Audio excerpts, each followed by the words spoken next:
నమస్తే. ఇవాళ మన స్టూడియోలో ప్రముఖ తంత్ర జ్యోతిష్కులు, జ్యోతిష రత్న, జ్యోతిష సామ్రాట్ రుక్మాన్ గదరావు గారు మనతో ఉన్నారు. గురుగారితో మాట్లాడదాం. గురుగారు నమస్కారం. మాతృదేవోభవ, పితృదేవోభవ, ఆచార్య దేవోభవ.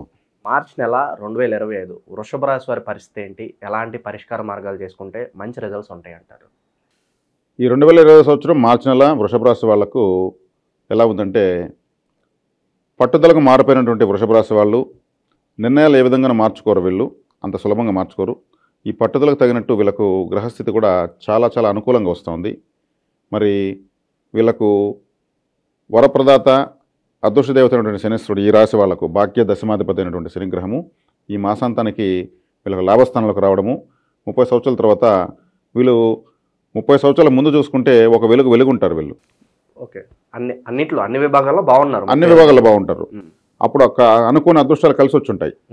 ఒక్కసారి వెనక్కి వెళ్ళి 30 సంవత్సరాలకు ముందు ఏలినాటి శని అంటే లాభస్థానంలోకి శని వచ్చినప్పుడు, అంటే ఇప్పుడు వృషభ రాశి వాళ్ళు వెనక్కి 30 సంవత్సరాలు ఆలోచించుకుంటే వాళ్ళు చిన్నపిల్లలుగా ఉండొచ్చు, యువకులుగా ఉండొచ్చు, వాళ్ళ తల్లిదండ్రులు కలిసి వచ్చి ఉంటుంది.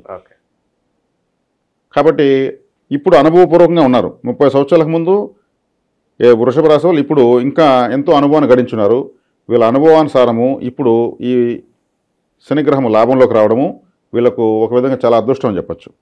ఈ సమయంలో జీవితంలో శాశ్వతమైనటువంటి పరిస్థితులన్నింటినీ ఇవ్వడానికి ఆయన సిద్ధంగా వస్తున్నాడు. అదొకటి చాలా శుభసూచకం. అదేవిధంగా ప్రధాన గ్రహం అనేటువంటి గురుగ్రహము జన్మలో ఉంది. జన్మలో ఉంటే ఈ గురుగ్రహం జనరల్గా అజీర్ణాన్ని, గ్యాస్ట్రిక్ ప్రాబ్లాన్ని, అదేవిధంగా మొహమాటాన్ని, ఈ లగ్నానికి కూడా అష్టమాధిపతి కాబట్టి అనుకున్నది ఒకటి జరిగేది ఒకటి చేస్తుంది. కానీ గురువు కూడా తొందరలోనే మారిపోతున్నాడు. అది కూడా వీళ్ళు చక్కగా ధైర్యంగా ఉండొచ్చు. లాభస్థానంలో ఎదురుగా వీళ్ళ యొక్క ఇంకొక అదృష్ట దేవత అయినటువంటి రాహుగ్రహము ఉండనే ఉంది. ఆ గ్రహం చక్కగా కాపాడుతూ ఉంది. శుక్ర భగవానుడు లాభంలో ఉన్నారు. మాసాంతానికి 5 గ్రహాలు లాభస్థానానికి వస్తున్నాయి. అంటే ఒక్కొక్క గ్రహం లాభస్థానంలోకి రావడము వీళ్ళకు ఎంతైనా ఊహించిన దానికన్నా అధికంగా ఫలితాలు వృషభ రాశి వాళ్ళకు ఉన్నాయని చెప్పచ్చు. లాభము, దాని స్థానం పేరు లాభము. లాభంలోకి ఇంకా 5 గ్రహాలు వస్తున్నాయి అన్నప్పుడు ఇంకా అది విశేషమైనటువంటి ఫలితాన్ని వీళ్ళకి అందిస్తుంది. సో ఆర్థిక పరంగా మనీ ఫ్లో అంతా బాగుంటుంది అంటారు. లాభము అంటే ఏంటంటే జీవితాశయము, కోరికలు, అభిలాషలు, అభిరుచులు, స్నేహితులు, నెట్వర్కు, విదేశీ ప్రయాణాలు, నేను పలానా తినాలనుకుంటున్నాను, నేను పలానా తాగాలనుకుంటున్నాను, వీటన్నిటికీ కారకత్వమైనటువంటి స్థానము. ఆ స్థానంలోకి ఇన్ని గ్రహాలు రావడము శుక్రుడు, రాహువు, శని, బుధుడు ఈ రాశికి రాశ్యాధిపతి, ద్వితీయ పంచమాధిపతి, భాగ్య దశమాధిపతి అయినటువంటి ఈ గ్రహాలు శని, బుధ, శుక్ర, అందున రాహు వీళ్ళందరూ కూడా మిత్రగ్రహాలు. రాశ్యాధిపతి, పంచమాధిపతి, ద్వితీయాధిపతి, భాగ్య అంటే ఈ స్థానాలన్నింటికి సంబంధించిన వాళ్ళు లాభంలోకి వస్తున్నారు. కాబట్టి విశేషంగా వీళ్ళు ఇప్పటివరకు చూడనటువంటి ఫలితాన్ని మాత్రం ఖచ్చితంగా చూస్తారని ఎటువంటి సందేహం లేదు. వీళ్ళు చాలా ప్రాచీనమైన ఆలోచన కలిగి ఉంటారు, పట్టుదల కలిగి ఉంటారు. ముందు బిఫోర్ ప్లానింగ్స్ బాగుంటాయి. కాబట్టి ఈ వృషభ రాశి వాళ్ళు వీళ్ళ యొక్క అనుభవాన్ని రంగరించి ఏమైతే బెనిఫిట్ పొందకుండా వచ్చిన అవకాశాలని చక్కగా వీళ్ళు ఉపయోగించుకుంటారు. వీళ్ళకి సలహా కూడా అవసరం లేదు. వృషభ రాశి వాళ్ళు అందులో మహాదిట్టల వాళ్ళు. ఆపర్చునిటీస్ ఎలా గ్రాప్ చేసుకోవాలో వీళ్ళకి తెలిసినట్టు ఎవరు తెలియదు. ఈ రాశిలోనే శ్రీకృష్ణ భగవాన్ ఎవరు పుట్టారు కాబట్టి ఆయన ముందు ప్లానింగ్లతోనే ద్వాపర యుగాన్ని అద్భుతంగా ఆయన చూపించాడు. రోహిణి నక్షత్రంలో పుట్టినటువంటి దేవత ఆయన. ఈ రాశిలో పుడితేనే మనము ఈ యుగాన్ని సమాప్తం చేయగలమని ఆయన ఎంచుకుని పుట్టాడు. మరి కాబట్టి వృషభ రాశి వాళ్ళకు ఏ డోకా లేదు. వాళ్ళు ధైర్యంగా ముందుకెళ్ళచ్చు. వారికి ఎక్కువ సలహాలు కూడా అవసరం లేదు. గురుగారు, భూమికి సంబంధించిన వ్యవహారాలు ఎలా ఉండబోతున్నాయి? ఏదన్నా భూమి కొనాలన్నా, ఫ్లాట్లు కొనాలన్నా, అమ్మాలన్నా సరే ఈ వ్యవహారాలు, భూమికి సంబంధించిన వ్యవహారాలు ఇప్పటివరకు వీళ్ళు కొంచెం చిక్కులుగానే ఉన్నాయి. దానికి సంబంధించినటువంటి గ్రహము ద్వితీయంలో ఉంది. ద్వితీయంలో ఉంటూ తృతీయానికి వెళుతూ ముందుకి వెనుకతో కన్ఫ్యూజ్ అవుతూ ఉన్నటువంటి విధంగా వీళ్ళు ఉన్నారు. కానీ లాభస్థానాలకి ఇన్ని గ్రహాలు రావడం వల్ల, అంటే చతుర్థాధిపతి అయినటువంటి రవి కూడా లాభంలోకి రావడం వల్ల వీళ్ళకు అంటే భూమి, ఆస్తులు, గృహము ఇవన్నీ కూడా ఆస్తులే కాబట్టి, భూ సంబంధమైన విషయాలే కాబట్టి తత్సంబంధమైన గ్రహము ఈ రాశి వాళ్ళకు లాభంలోకి రావడం వల్ల వీటన్నిటిలో మంచి ప్రయోజనం వీళ్ళు పొందవచ్చు. వీళ్ళు ఏదైనా ఎప్పుడో కొనిపెట్టినటువంటి ఆస్తులు విశేషంగా ధరలు పెరగచ్చు. కొత్తగా కొనుక్కుంటున్నవి వీళ్లకు తక్కువ ధరకు దొరకచ్చు. ఎందుకంటే ఎవరో ఇబ్బందుల్లో ఉండి తక్కువ ధరకు వీళ్ళకి ఇవ్వచ్చు. మంచి విలువైనటువంటి వస్తువులు అంటే భూ సంబంధమైనటువంటి ఇండ్లు, ప్లాట్లు.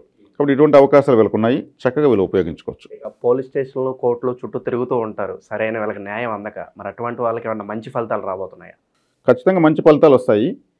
ఈ కోర్టులు, పోలీస్ స్టేషన్లు ఈ విధమైనటువంటి విషయాలు తిరుగుతున్న వాళ్ళు అంటే ఏ రాశి వాళ్ళైనా సరే ఈ వృషభ రాశి వాళ్ళ గురించి మీరు అడిగేటప్పుడు అందరూ చెప్తున్నాను. అలా వెళ్తున్నప్పుడు వీళ్ళు ఏం చేయాలంటే ఎడమ కాల్లో 2 గోర్లు కత్తిరించి పారేసి వెళ్ళాలి. వాయిదాకి వెళ్ళినా, లాయర్ దగ్గరికి వెళ్ళినా, అదేవిధంగా పోలీస్ స్టేషన్కి వెళ్ళినా, ఇంకేదైనా వ్యవహారంలో మధ్యస్థానికి వెళ్ళినా ఎడమ కాళ్ళ గోర్లు 2 కత్తిరించి పారేసి వెళ్తే అటువైపు ఉన్నటువంటి వ్యతిరేక పరిస్థితులు వీళ్ళకి అనుకూలంగా మారుతాయి. ఏదన్నా సమయం ఏదన్నా ఉంటుందో పర్టికులర్గా ఈ సమయంలోనే చేయాలి అట్లా? అట్లని వాళ్ళకి సమయం అంటూ ఉండదు. ఫలానా టైంకి పోవాలనేది అది డిసైడ్ అవుతుంది కాబట్టి దాన్ని మనం చెప్పలేం. కాబట్టి వీళ్ళు ఎడమకాల గోలు 2 కత్తిరించి వేసి వెళ్ళడం అదొక తంత్రము, చక్కగా ఉపయోగించుకోవచ్చు. కానీ ఇప్పుడు నేను ఈ తంత్రం చెప్పకపోయినా వృషభ రాశి వాళ్ళకు లాభస్థానంలోకి 5 గ్రహాలు రావడము, షష్టగ్రహ కూటమి లాభం పైన ఉండడం వల్ల విశేషమైన ఫలితాలు అయితే వీళ్ళు చూస్తారు. ఈ పరిహారం కూడా చక్కగా చేసుకోవచ్చు. ఇక సినీ రాజకీయ ప్రముఖులకు ఎలా ఉండబోతుంది గురుగారు? కొత్త అవకాశాలు, కొంత ఫేమ్ కావాలని చెప్పి చూస్తూ ఉంటారు కదా, అటువంటి వారికి? సినిమా రంగం అంటేనే రాహువు, సినిమా రంగం అంటే శుక్రుడు, మరి వృషభ రాశి వాళ్ళంటే పట్టుదల, మరి సినీ మరి రాజకీయం అంటేనే రవి శనులు. అధికారము ఒక పదవి అంటే రవి, మరి ఆ పదవిని ఇచ్చేది శని, అనుభవించేది రవి. కాబట్టి ఓటర్లంతా శనిగ్రహం కంట్రోల్ ఉంటారు, పదవులని రవిగ్రహం కంట్రోల్ ఉంటాయి. వాళ్ళిద్దరూ కలిసి లాభంలోకి వస్తున్నారు. మరి ఈ రెండింటినీ కూడా యాంప్లిఫైయింగ్ చేసేటువంటి ప్లానెట్ రాహు. కాబట్టి రాహు కూడా అక్కడే ఉన్నాడు. కాబట్టి వీళ్ళకు సినీ రాజకీయ ప్రముఖులకు చక్కటి అవకాశాలు, మార్గాలన్నీ ఉంటాయి. ఎందుకంటే ఇలా లాభస్థానంలోకి రావడమే అన్ని రకాల మీరు అడుగుతున్నటువంటి అన్ని రకాల కారకత్వ గ్రహాలను లాభంలోకి వస్తున్నాయి. అందువల్ల ఏ కారకత్వం తీసుకున్నా ఆ కారకత్వ సంబంధ గ్రహాలు బలంగా ఉన్నాయి కాబట్టి చక్కగా వీళ్ళు ప్లాన్ చేసుకోవచ్చు. ఎప్పుడూ తీసి పెండింగ్లో ఉన్నటువంటి సినిమాలు విడుదల కాకుండా ఇప్పుడు వదులుకోవచ్చు, ఇప్పుడు ప్రారంభించుకోవచ్చు, పెట్టుబడులు పెట్టుకోవచ్చు, మంచి లాభాలు గడిస్తారు. అలాగే మార్చి నెల అంటేనే ఎగ్జామ్ సీజన్. మరి విద్యార్థులకు ఎలా ఉండబోతుంది? అలాగే ఫారెన్ వెళ్ళాలి, విదేశాలకు వెళ్ళాలని ప్రయత్నిస్తూ ఉంటారు. అటువంటి వారు ఏమన్నా మరి ప్రయత్నాలు చేసుకోవచ్చు అంటారా? విదేశీ గ్రహము రాహు ఎవరికైనా అన్ని రాసుల వాళ్ళకు సృష్టిలో ఎవరికైనా విదేశీ ప్లానెట్. ఎందుకంటే రాహు అంటేనే బ్రహ్మాండం, మరి శాటిలైట్ కూడా రాహువే, అది గ్రహాంతరాలకు వెళుతుంది. కాబట్టి విదేశీ ప్లానెట్ అంటే రాహు. కాబట్టి రాహు చక్కగా లాభంలో ఉన్నాడు. లాభంలో వీళ్ళకి ఇంకా కూడా యోగాన్ని ఇస్తూనే ఉన్నాడు. ఇంకా కూడా ఆయన దశమంలోకి వెళ్ళినా కానీ మళ్ళీ కూడా కంటిన్యూగా యోగాన్ని ఇస్తాడు. కాబట్టి విదేశీయాన యోగం అనేది వృషభరాశి వాళ్ళకు విశేషంగా ఉంది. ఏదైనా వ్యక్తిగత జాతకంలో వ్యతిరేక దశ జరుగుతూ ఉంటే తప్పితే అన్నిదా వీళ్ళకు విదేశీయానం చాలా బాగుంది. దూర ప్రాంత ప్రయాణాలు, బంధుత్వాలు, చదువులు, ఉద్యోగాలు అన్నీ కూడా అన్నిటికీ బలం ఉంది. గురుగారు, అలాగే ఇంకా మెరుగైన ఫలితాలు పొందడానికి మరి వృషభ రాశి వారికి మంచి రెమెడీస్ ఏదైనా ఉంటే తెలియజేయండి. ఇంకా వీళ్ళకు మరి కృత్తికా నక్షత్రం వాళ్ళు రోహిణి నక్షత్రాన్ని బలపరుచుకోవాలి. ఈ జాతకంలో ఈ రాశిలో రోహిణి నక్షత్రం అంటే పాలు, పెరుగు, వెన్న, నెయ్యి. మన ఆ నక్షత్రంలోనే శ్రీకృష్ణ భగవానుడు పుట్టారు. ఆయన కూడా అవే ఎక్కువ తిన్నాడు. కాబట్టి పాల పదార్థాలను, నెయ్యితో చేసినటువంటి పదార్థాలను వీళ్ళు చక్కగా శివాలయంలో నైవేద్యంగా పెట్టి స్వీకరించవచ్చు. చక్కగా ధన సంపత్తి కలిసి వస్తుంది. మరి రోహిణి నక్షత్రం వాళ్ళు మృగశిర నక్షత్రాన్ని బలపరుచుకోవాలి. అంటే తనకు తర్వాత నక్షత్రాన్ని బలపరుచుకోవాలి. ప్రతి ఒక్కరు చేయాల్సిన పని ఇది. ఒక రాశిలో మూడు నక్షత్రాలు ఉంటాయి కాబట్టి రోహిణి నక్షత్రం వల్ల మృగశిర నక్షత్రాన్ని ఎలా బలపరచాలి? మృగశిర, మృగము అంటే జంతువు, శిర అంటే తల, అంటే జంతువు యొక్క తల. అంటే ఈ జంతువు యొక్క తలతో ఏ దేవతలు ఉన్నారు? విఘ్నేశ్వరుడు, వారాహిదేవి, వరాహస్వామి, నరసింహస్వామి, ప్రత్యంగరాదేవి, హయగ్రీవుడు, అశ్విని దేవతలు. ఇంతమంది జంతువు తలతో ఉన్నటువంటి ఆంజనేయ స్వామి, ఇంతమంది ఉన్నారు. వీళ్ళల్లో ఎవరు వీళ్ళకి నచ్చుతారో వాళ్ళ యొక్క ఆరాధన విశేషంగా చేస్తూ వస్తే ఇప్పుడు లాభస్థితిలో ఉన్నటువంటి షష్టగ్రహ కూటమి ఈ మాసాంతరికి వస్తుంది కాబట్టి ఈ యొక్క ఆరాధన మరింత విశేషమైన ఫలితాలను వెలికిస్తుంది. మృగశిర నక్షత్రం వాళ్ళు 2 పాదాలు ఈ జాతకంలో ఉంటాయి. మృగశిర వాళ్ళు ఆరుద్ర నక్షత్రం బలపరుచుకోవాలి ఎప్పుడు కూడా, ఏ మాసమైనా సరే. ఆరుద్ర నక్షత్రం అంటే అది పరమేశ్వరుడిది. పరమేశ్వరుడు ఆరుద్ర నక్షత్రం ఉద్భవించాడు. కాబట్టి పరమేశ్వర ఆరాధన ప్రాచీన శివాలయానికి ఎక్కువగా వెళ్ళాలి వీళ్ళు. అక్కడ వెళ్ళి 1 గంట కూర్చోవాలి. ప్రాచీన శివాలయం ఎందుకు? కొన్ని వందల వేల సంవత్సరాలుగా కొన్ని లక్షల సార్లు అభిషేకాలు, అర్చనలు జరిగి ఉంటాయి. ఆ శివలింగానికి విశేషమైన శక్తి విడుదలవుతూ ఉంటుంది ఆ శివలింగం నుంచి.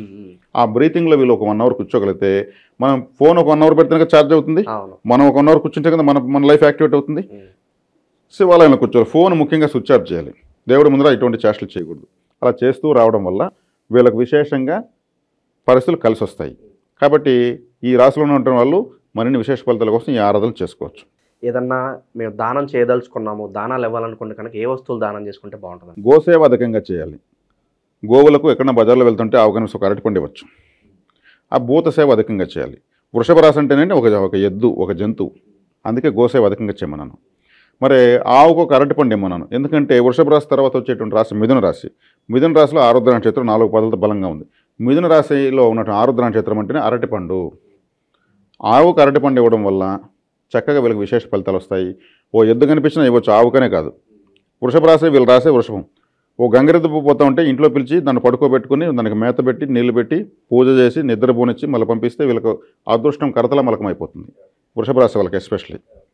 మార్చి నెలలో వృషభ రాశి వారికి ఎలాంటి ఫలితాలు ఉంటాయి, ఎలాంటి రెమెడీస్ చేసుకోవాలి, మీ మాటల్లో చాలా అద్భుతంగా వివరించారు గురుగారు. ధన్యవాదాలు. ధన్యవాదాలు.